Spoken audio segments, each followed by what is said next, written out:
verset 35. Na mokolo elandaki, Jean était encore là. Yohana azalaki na Yohana avec deux de ses disciples. Na mibale ya bayekoli na ye.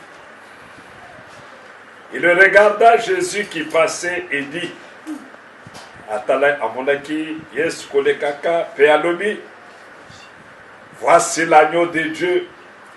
Talani mwana pate na Nzambe. Les deux disciples entendirent ces paroles et suivirent Jésus. Bayekolo mibale bayoki maloba mana pe balandaki Yesu. Jésus se retourna. Yesu abaluki. Vu qu'il les suivait, Amonike bazalaki kolanda ye, et leur dit, que cherchez-vous? Bosali koluka nini? Il lui dit, bango bayanoliye, Rabbi, molakisi. Ce qui se traduit, oina kolimbola, maître, molakisi. Où demeures-tu? Il leur dit, alobeli bango, venez et vous verrez. Boya et bokomona. Ils allèrent et virent où il demeurait.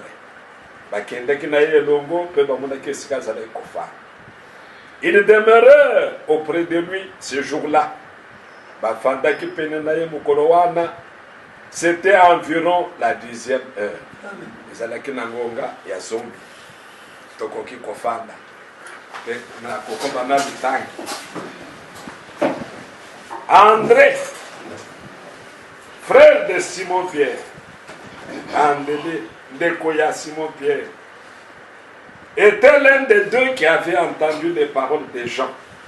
Azalaki moko ya mabibale bayokaki maloba ya Yohana, et qui avait suivi Jésus,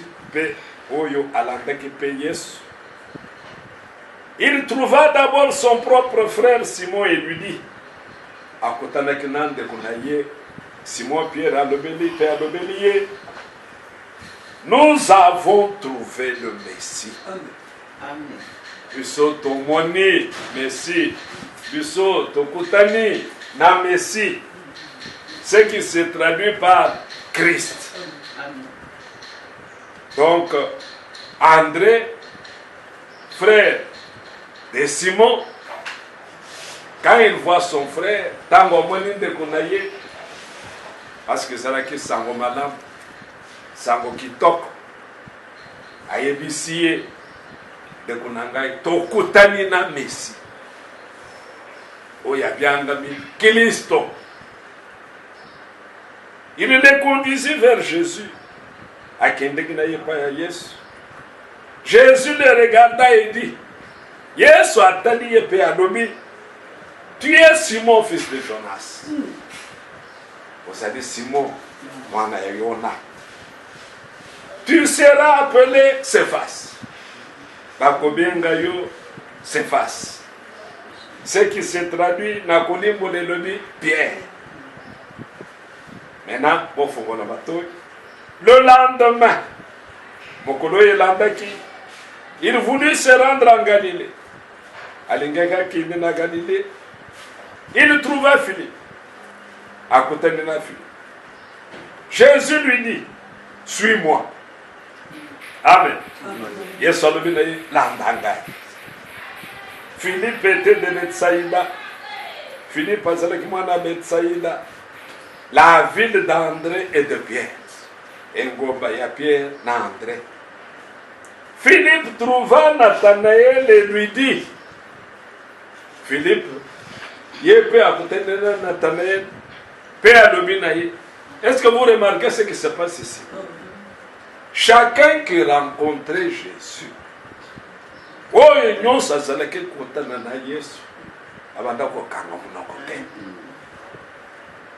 il fallait qu'il parle à son frère. Et c'est ainsi que la bonne nouvelle se répandait. Mais ici, nous remarquons Philippe trouva Nathanaël, tant Philippe a contenu Nathanaël à l'obélier. Nous avons trouvé celui dont il est parlé dans la loi de Moïse et dans les prophètes. Lui sont au côté. Oyo, Mibeko, Nabasakoli, Babeti Masolo Natina Naye. Jésus de Nazareth, Yesoya Nazareth, fils de Joseph. Amen. Nangonga wana oya yebaki, c'est que lui connaissait seulement que Jésus était fils de Joseph. Et vous devez comprendre que qui est en train de parler là, c'est Philippe. Et si vous vous souvenez encore, c'est que beaucoup là. Plus loin là-bas, c'est le même Philippe. Quand Philippe montre-nous le Père. Là qui s'est vu son tata. Et Jésus lui répond, il y a si longtemps que je suis avec vous, tu ne m'as pas connu, Philippe.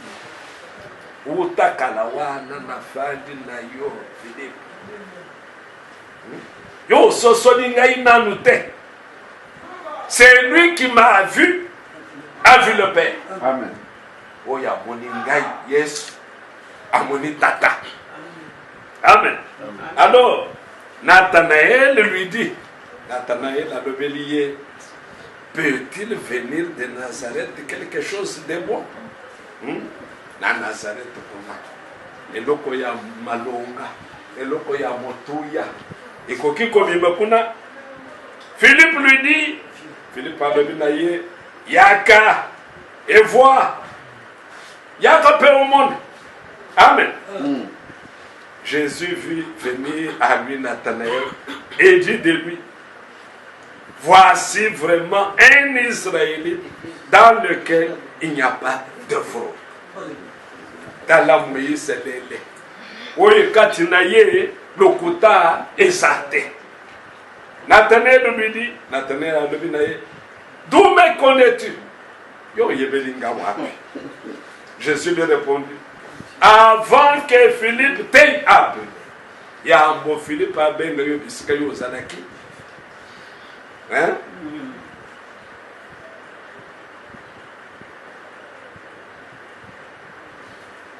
Quand tu étais sous le figuier, tant aux années que Nassien, j'étais à Moussouké.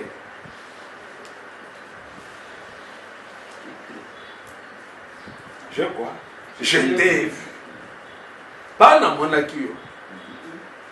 Dans mon nid. Parce que lui, il est toujours au présent. Amen. Il est toujours au présent. Il est le Jésus. Nathanaël reprit. Nathanaël a zungi simaloba. Rabbi, toi tu es le fils de Dieu. Yo zali, moi nananzambe. Toi tu es le roi d'Israël. Yo zali mokonzi ya Israël. Jésus lui répondit, Yesaya nous dit, parce que je t'ai dit que je t'avais vu sous le figuier. Tu crois, tu verras des plus grandes choses que celles-ci. Amen. Que Dieu bénisse la lecture de sa parole. Amen. Amen. Amen. Comme nous sommes venus là aujourd'hui, je crois, du fond de nos cœurs, bosenga na biso ezali tomona Yesu. Tomona Yesu. Mais il y a un grand secret. Natango ya Nathanaël, je vais aller en Lingala pour que ça passe. Je ne vais pas bien. Natango ya Israël.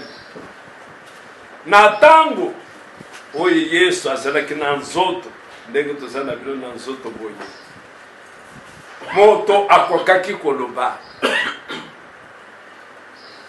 nalingi nakutana na Yesu, nalingi namona Yesu ndenge touti kotanga. Pe moto akokeki kosepela ndeko na ye mpe amona Yesu. Donc esengelaki azwa ye batambola na ye kino esika Yesu azali ayebisi Yesu yokela sangwana ye wana. Mais bon remarquer likambo moko, soki bamemi moto bongo po amona Yesu, esengelaki Yesu asala quelque chose pour convaincre moto wana oyo aye ke ya sol moto oyo uta na botama amona nanu yete. Mais boni ayebi ngai. Donc esengelaki emema moto wana na compréhension moko ke oyo aza moto lokola bato nyonso te, oyo aza mosakoli. Pe baoyo baza na miso ya komona mosika bazalaki kotatola mbala moko ozali mwana na Nzambe. Pe ki mwana na Nzambe oyo aye wana eza lokola ngai naza mwana ya tata na ngai. Parce que ceux qui t'attendent na ngai azala na bomo elelo nakoki kotalisa yo tala tata na ngai. Tata na ngai kofanda na kiti ngai nafandi mpe na kiti lisusu. Mais ki mwana ya Nzambe ya Yesu ezali ete oyo amoni Yesu mpe amoni tata na ye. Amen. Tata azalaki kati na mwana, mwana kati na tata. Donc libombami monene. Mais botala na nsima na ye kosala mosala oyo ayelaki po ete ayelaki asala nini? Abikisa biso. Ayelaki nini? Asomba biso lisusu. Parce que totekamaki Mungu nazwaki adondaki likolo na biso boye na Yesu ye kopesa biso bonsomi po lelo tozala lisusu te na se ya boumbu ya Satan, na se ya boumbu ya masumu, na se ya boumbu ya mokili. Aye pe afuti oyo esengelaki kofuta po ete yo na ngai tozala nsomi lelo. Donc lelo soki oza moumbu eza yo moko mikotisi na boumbu, parce que motuya ya yo ozala nsomi esi efutamaki. Afuti yango wapi? Na ekulusu. Mokolo akufaka apesaki oyo Nzambe asengelaki epesama nini? Makila na yo. Apesi bomoi na ye po ngai na yo lelo tozala nsomi, tozala baumbu ya ye, tolongo na boumbu ya Satan, tozala kosala oyo ya kotinda, toboya oyo Satan akolo. Amen. Metango asilisi mosala wana aye koloba ezali na avantage monene nganake. Osoki ngana kete oyo ezali kati na ngai ekoki koya kati na bino te. Nature oyo nga naza na yango ekoki koya epa na bino te. Parce que nyonso etondi meke nde kati na ngai. Tata azali kati na ngai. Ozolanda malamu? Alors esengelaki ye ake po azwa lolengo ya ye wana, bomo yo ya ye wana, akitisa yango po azala lisusu te ya oloba nake koluka ye epa boye. Omona moto Yesu te lelo soko moni moto ayebiso ke ngai Yesu ngai oyo eza lokuta. Amen. Parce que tango akei asali nini? Azwi nzoto ya ye atie na etumbele, azwi molimo ezalaki kati na ye nde akitisi na se. Amen. Donc lelo tokozwango na mwa réserve soki moto ayebisi biso ke nakotani na Yesu na nzoto boye tozalaki na ye epai boye.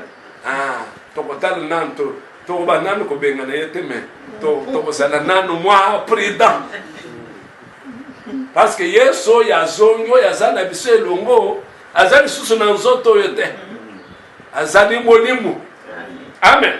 Mais botala mukanda ya bayebeli au chapitre 13 verset 8 ezali kotatula ete Yesu Kristo azali lolenge moko lobi oyo eleki lelo mpe libela na libela. Amen.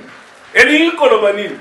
Mayeye asalaka liboso ya Pierre, maye asalaki liboso ya Nathanael, maye asalaki liboso ya Philippe, ndenge touti kotangela yango lelo mpe azali kokoba na kosalaka yango. Amen. Amen. Nakopesa bino mwa ndakisa muke yo na yino omoni okende nanu boyende te okende nanu basankusu te ndenge bozali awa komona nanu koko na bino na live boye te sikoyo bazwi foto ya koko na bino yewo me akokita lobi na libanda ya pepo yo merdi kende na libanda pepo kendo luka koko na yo okoluka ye sur base ya foto oyo soki koko aza mokaka te yo okoluka moto ya kotelema boye te eza bongo te ata omoni moto bazoya na likalo bazotindika te miso na yo kokende kuna te. Donc esengeli wokuta moto oyo ndenge badecrire yo ye akorespondre na oyo yo okomona nde wana okopusa na pene na ye okozala sure ke koko na ngai ye oyo ezali mpe ndenge moko na nkolo Yesu Kristo. Yesu Kristo oyo esengeli yo okutana na ye il faut azala ndenge moko na oyo tokotangaka na Biblia. Amen. Amen. Donc asalela yo ndenge asalela bango ya Biblia. Soki oyo ya asalaki ezali komonana te ezali kosalema te kobunda na yo te eza ye te eza ye te soki ye akomitalisaka epai na yo ndenge amitalisaki awo soki eza ye akosala makambo ndenge asalela yango awo azali liloba. Amen.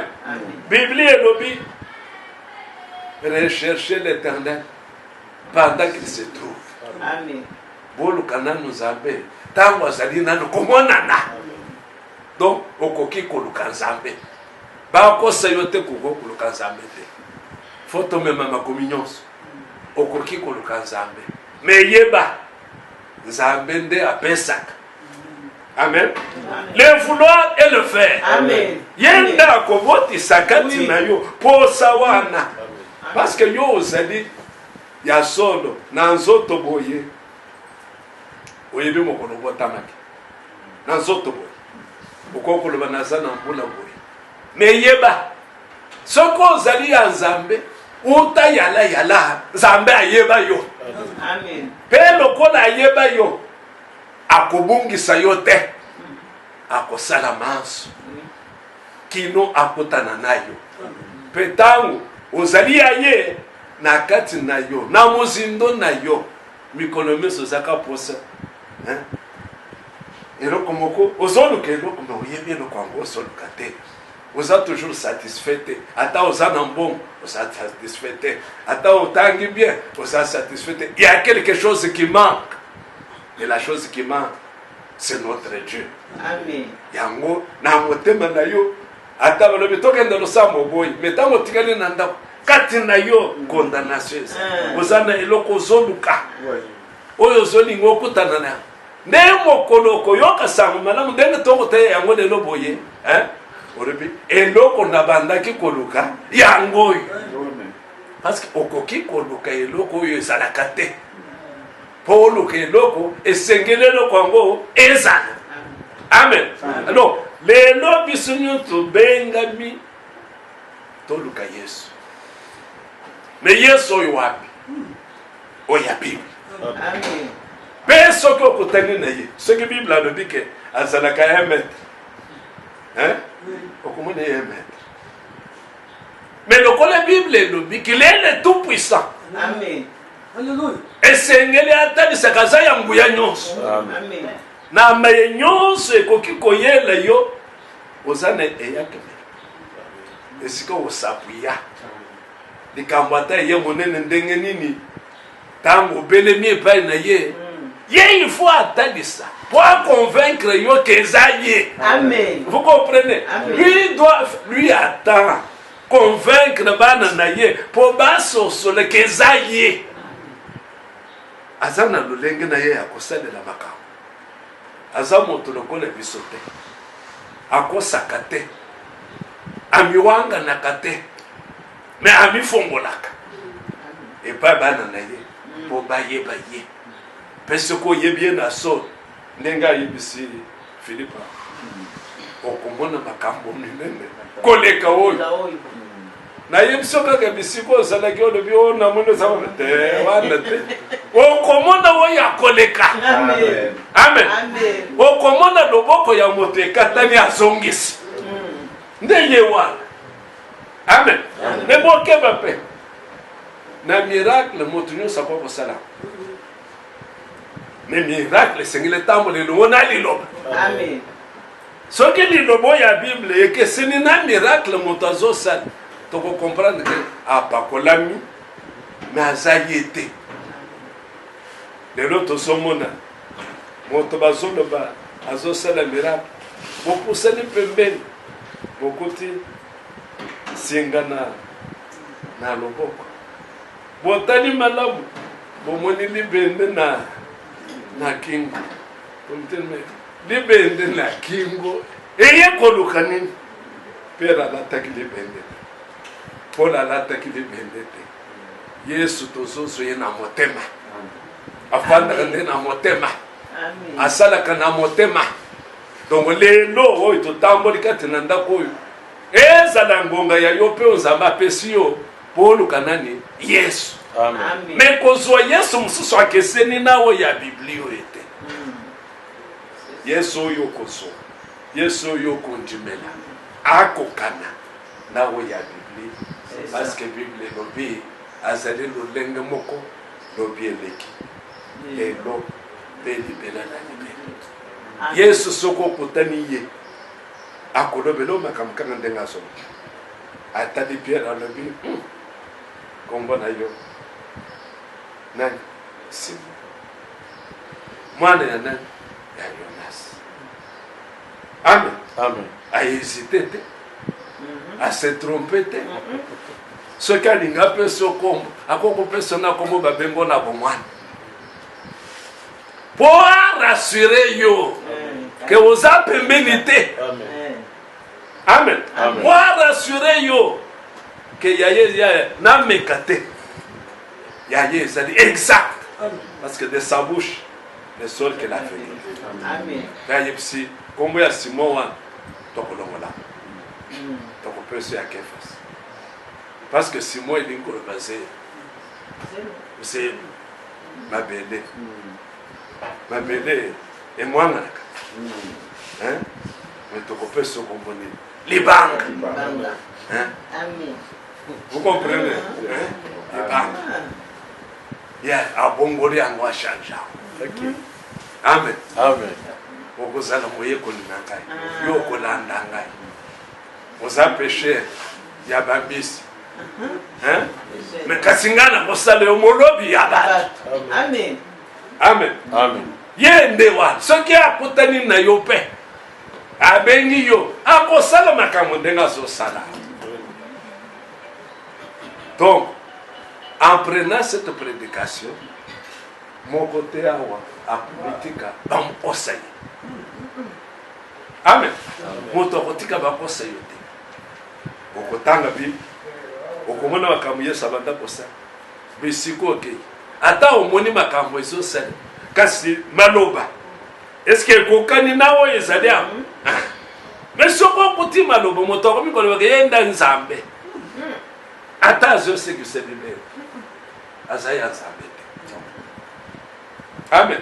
Azaya nzambe. Biso lelo tokotambola na biloko mibale na liloba na molimo. Amen. Nyonso efo ekokana na Biblia. Nzambe alola apambola bino. Amen. Baloba moke oyo efanda na mitema na bino efortifie bino parce que soki bozwi ye ntango koyoka nzala ye akopesa. Amen. Ntango kozanga mosolo apesaki Pierre mosolo akopesa yo mpe. Ntango akutani na bato ebele batamboli mikolo misato balete, il était capable de nourrir 5000 personnes. Amen. Ata toza na confinement, il est capable de nourrir cette maison. Amen. De vous donner tout ce dont vous avez besoin. Amen. Alors, yes, oyo nimeni akosalela yo oyo ozolinga asalela yo. Oui, oui. Eloko yo ozozela epai na ye nde oyo akosalela yo. Amen. Promesse ata epesami na Biblia. Soki yo ozomizelisa na yango te akosalela yo te. Nzambe na biso aza discipliné. Bible elobi na Jean chapitre 5 verset 19. Mwana akosalaka bobele oyo amoni tata kosala. Amen. Wana souveraineté na ye. Wana akutani na fu de Gadara. Aza na kondima te. Abondelaka te. Moboti na ye ata moko aza wana te. Mais ye lokola amonaki tata kolekiseke fu de Gadara akobika abikisi fu de Gadara. Amen. Est-ce que vous comprenez? Abikisi ye akoki kosalela yo eloko ata oyo osengi te. Mais biloko nyonso mosusu ntango mwasi aye kosimenela na elamba balobi bimi na monoko na ye alobi nini? Ta foi, ta sauve. Okosana kosenga mbo po ozwa yango zala mpe na foi ke Yesu apesaka. Amen. Nde wana akopesa yo. Mais soki obandi koreflechir akopesa yango nzelele Nzambe apesa mon frère ekota wapi okomona yango te parce que ozomizelisa na yango te oza na kondima kati na yango te. Donc biloko nyonso tokozwa epai na ye tozozwa yango na nzela ya kondima. Amen. Mais ye en tant que souverain akokomona oza na préoccupation songo okipaka te. Mais na bolingi na ye na nguya na ye abi tata alakisi ye salela ye asali. Amen. Yango wana bomoni bazokende na mwana bakende kokunda mpo na mama ya mwana likambo esili. Mais tata yebisi yo tambola nzela oyo okokutana bato na serkei kitisa serkei wana yo kokutana na bato kaka ndenge bakende kokunda yebisi wango kitisa bango bakitisa. Ifo Nzambe azala na likambo wana nde yango ntango asimi serkei bango nyonso bakiti atelemisi mwana azongisi epai ya mama na ye wana souveraineté na ye. Mais soki olingi ozwa eloko epai na ye ndima nanu kaza na makoki ya kopesa yo yango mpe na nsima senga ye. Nkolo apambola bino.